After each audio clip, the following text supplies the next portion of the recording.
¿Usted cree en el regreso de Jesús? Si Él regresara hoy, ¿usted está listo para recibirlo? Yo quisiera saludarle a usted, mi hermano, en esta noche y quisiera hablar hoy sobre la segunda venida de Jesús. Vamos a buscar la palabra de Dios que está en el Evangelio de Mateo en el capítulo 24, del versículo 36 al versículo 40. Pero del día y la hora nadie sabe, ni aun los ángeles de los cielos, sino solo mi Padre. Mas como en los días de Noé, así será la venida del Hijo del Hombre. Porque como en los días antes del diluvio estaban comiendo y bebiendo, casándose y dando en casamiento, hasta el día en que Noé entró en el arca, y no entendieron hasta que vino el diluvio, y se los llevó a todos, así será también la venida del Hijo del Hombre. El domingo estoy en la iglesia y mi esposa me pregunta de qué iba a predicar, cuál era el video que iba a hacer aquí para YouTube. Yo le dije que estaba pensando en predicar el tema sobre los días de Noé, que sería como los días de Noé, la segunda venida del Señor Jesús. 15 minutos después, el predicador, el pastor que iba a predicar la palabra en la iglesia, comenzó su mensaje hablando porque será como los días de Noé. Si fuera poco todavía eso, y yo tuviese alguna duda de qué era el mensaje que Dios quería que trajera, ayer estoy buscando un predicador de aquí de Brasil, el nombre de él es Luciano Subirá, me gusta muchísimo su mensaje. Y cuando doy un clic allí en una palabra que vi de él, el mensaje cuál era, mis hermanos, como en los días de Noé. No tuve duda ninguna, de ningún tipo, de que era la palabra que Dios quería que trajera para ustedes hoy. Y hermano, ¿qué sucede? ¿O qué está diciéndonos el Señor Jesús aquí en Mateo 24? Sería esos últimos tiempos, cerca de su venida, como en los días de Noé. ¿Qué era lo que estaba aconteciendo en los días de Noé? Las personas continuaban comiendo, bebiendo, casándose. Parecía que todo estaba ok, todo estaba completamente normal. Pero dice la Biblia en Génesis 6 que Dios estaba totalmente decepcionado del ser humano. Tanto es que dice que Dios sintió arrepentimiento por haber creado el ser humano y que le estaba doliendo en su corazón haber hecho al hombre. ¿Por qué? Porque todos los pensamientos del hombre eran para mal. El hombre no pensaba en nada bueno, solamente en cómo hacer maldad y violencia. En medio de esa situación, Dios pensando en destruir toda la tierra, aparece entonces un hombre de bien, un hombre justo delante de Dios, llamado Noé. Noé era diferente. ¿Por qué? Porque Noé y su familia temían a Dios. Eran justos, hacían lo que era correcto delante de Dios. Entonces, Dios ve en Noé una salida para no destruir al ser humano. Él iba a destruir todos los otros seres humanos y iba a destruir la tierra en aquel momento para volver a comenzar, pero ya haciendo planes con Noé. Y él le da los detalles a Noé del arca, del barco que iba a hacer para salvarse él, su familia y una pareja de cada una de las especies de los animales. Noé obedeció a Dios y comenzó a hacer aquel barco. Demoró entre 75 y 100 años para terminar con aquel trabajo.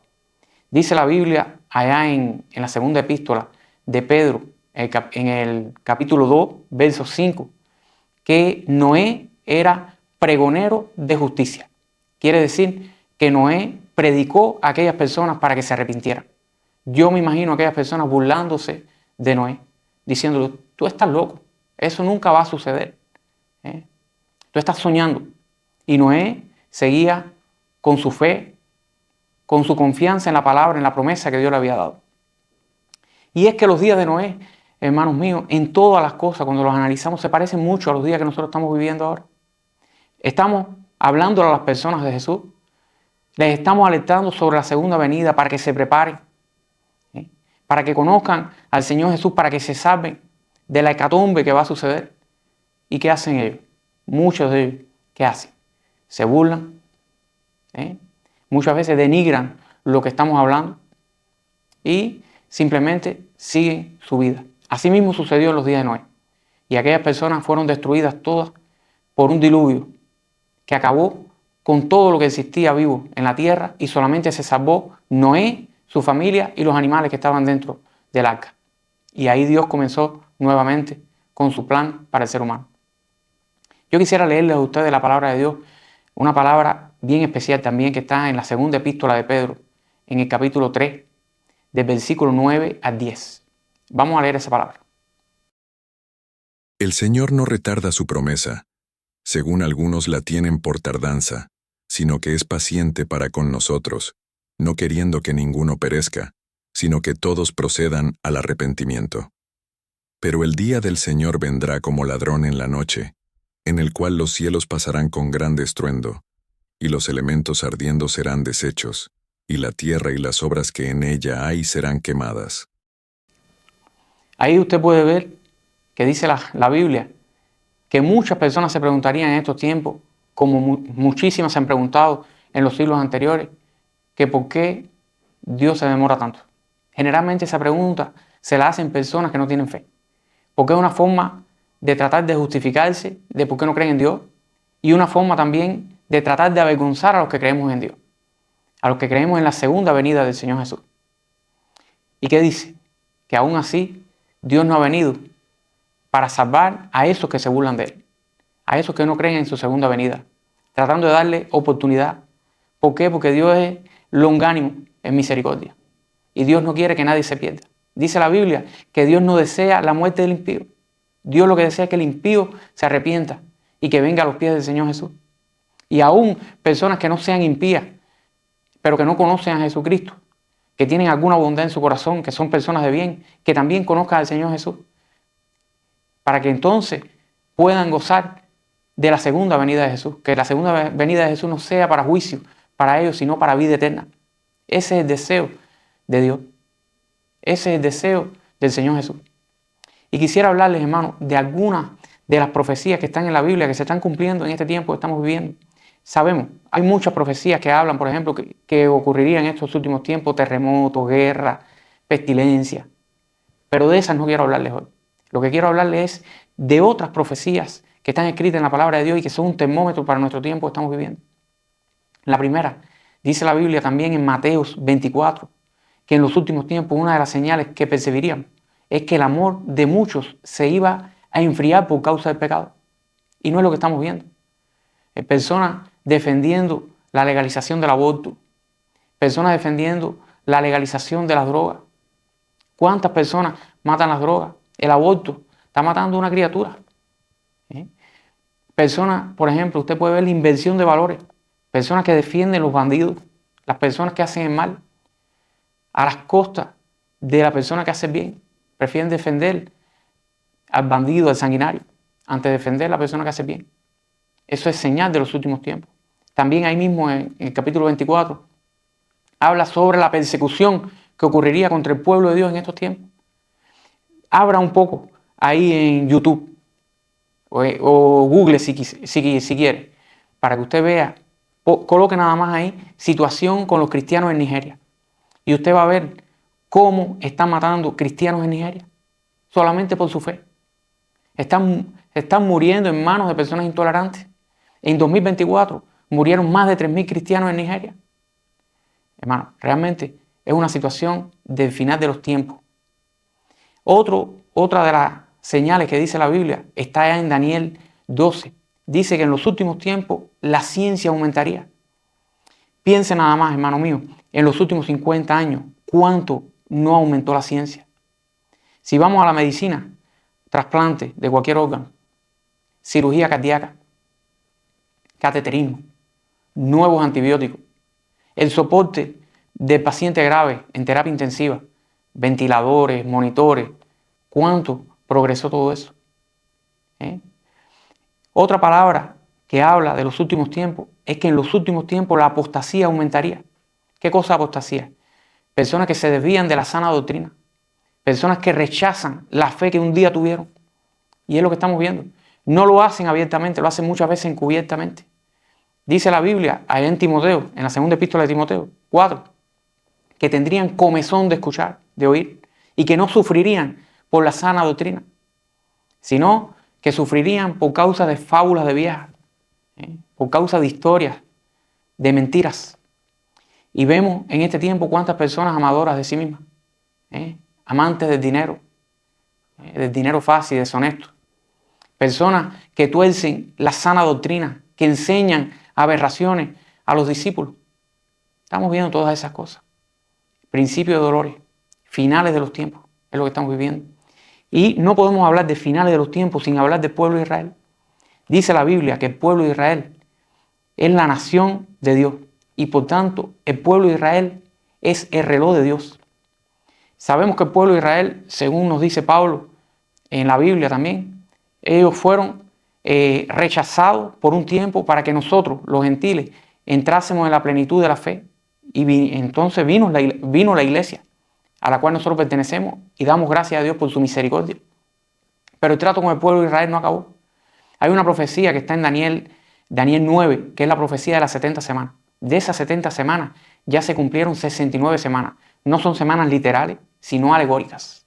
¿Qué quiere decir? Que cada día de esa semana representa un año. Ya se cumplieron 483 años. Están faltando 7 años por cumplirse, que es la última semana, la semana número 70 de la profecía de Daniel. Y tiene que ver con el pueblo de Dios. El pueblo de Dios tuvo 1900 años sin ser nación. Dispersa la diáspora del pueblo de Israel en todo el mundo. En 1948 se volvió a formar como nación. ¿Para qué? Para que echen dar a cualquier momento el reloj de Dios.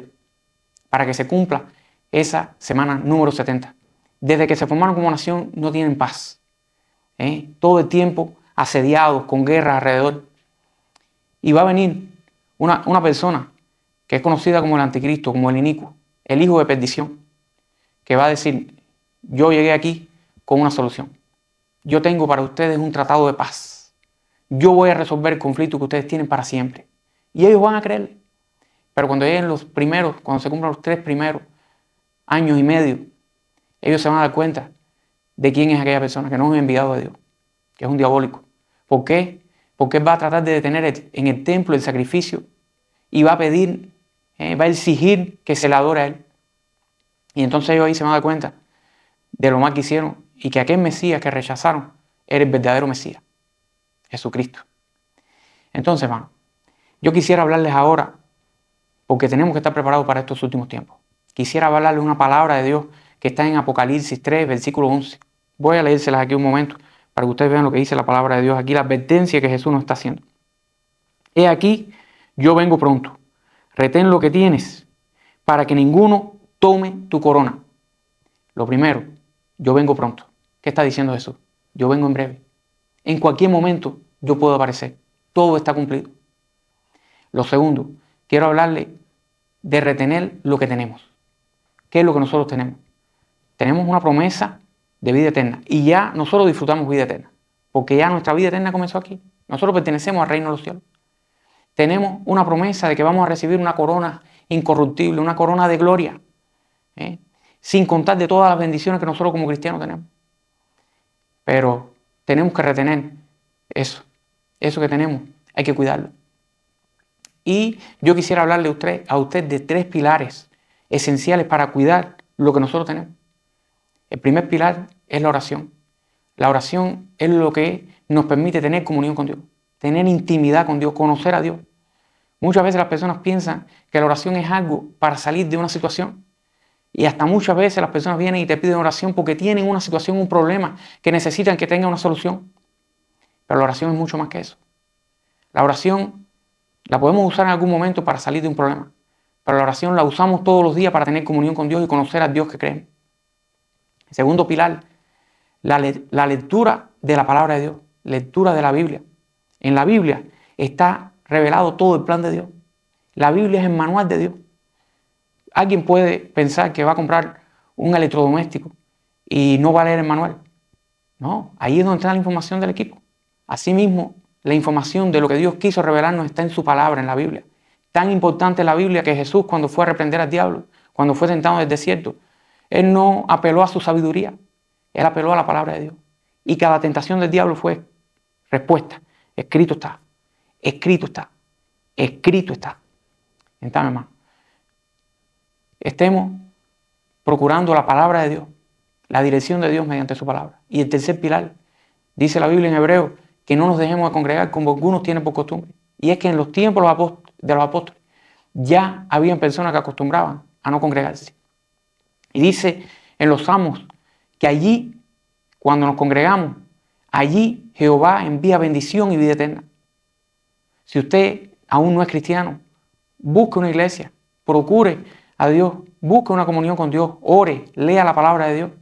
Si usted es cristiano, que el fuego de Dios no se apague en su vida, porque usted lo mantiene, lo retiene como te está diciendo esa palabra. Y lo último que quisiera tocar con ustedes, para que nadie tome tu corona. ¿Quién tiene interés en tomar nuestra corona? Nuestro enemigo, el diablo, está, dice la Biblia, como león rugiente buscando a quien devorar. Él quiere tomar nuestra corona. Y todos los días nos hace una propuesta. Tal vez hoy la propuesta que te hizo fue, mira, miéntele, miente a esa persona. Di una mentira piadosa. Y usted hasta que se dio y dijo la mentira. Y mañana él viene y te dice, mira, este negocio, para que salgas de esta situación, y es un negocio turbio, es haciendo trampa. Pero como que tú estás en una situación difícil y ya caíste en el día de ayer, en la trampa de él, vuelves a caer. Y ya al otro día la propuesta es diferente y te dice, mira, la mujer con la que tú estás casado, esa mujer no te conviene. Esa no es la mujer que te satisface. Mira ya, la mujer, esta vecina que vive cerca de tu casa, o esta que está pasando aquí. Y usted, cuando viene a ver, cayó en ese pecado. Y usted no retuvo su corona. Perdió su corona en ese momento. Entonces, hermano, ¿qué les puedo decir? Tenemos que buscar a Dios. Hay una cosa que nuestro pastor en la iglesia nos dice con frecuencia. ¿Cómo una persona que no quiere estar 15 minutos al día con Cristo, en comunión con Dios, puede aspirar a que va a estar toda una eternidad en la presencia de Él? Si no toleramos ni 15 minutos de comunión con Él. Entonces la comunión comienza aquí en la tierra, hermanos míos. Y recuerde la palabra que le he dicho. Será como en los días de Noé. Estamos en los días de Noé.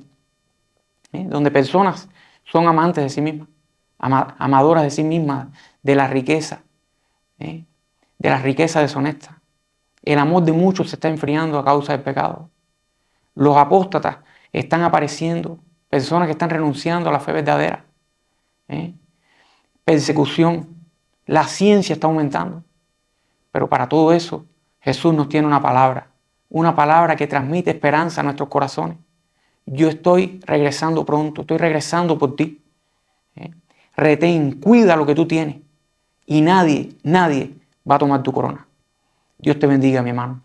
Mi único deseo es que cuando yo llegue a la presencia de Dios, cuando abra mis ojos allá, que yo pueda ver allí el rostro del Señor Jesús y que cuando mire a mi lado pueda ver tu rostro, mi hermano. Dios te bendiga mucho. Si a usted le gusta el contenido que hacemos aquí, inscríbese en el canal para que podamos crecer. Inscribirse es gratis, pero nos ayuda mucho porque eso le comunica al algoritmo de YouTube que el video está gustando. Dé un me gusta también y comparta ese video con otras personas para que las personas puedan actualizarse también en este tiempo y salvarse. Y que cuando Jesús venga, ellos puedan irse a vivir una eternidad con Él.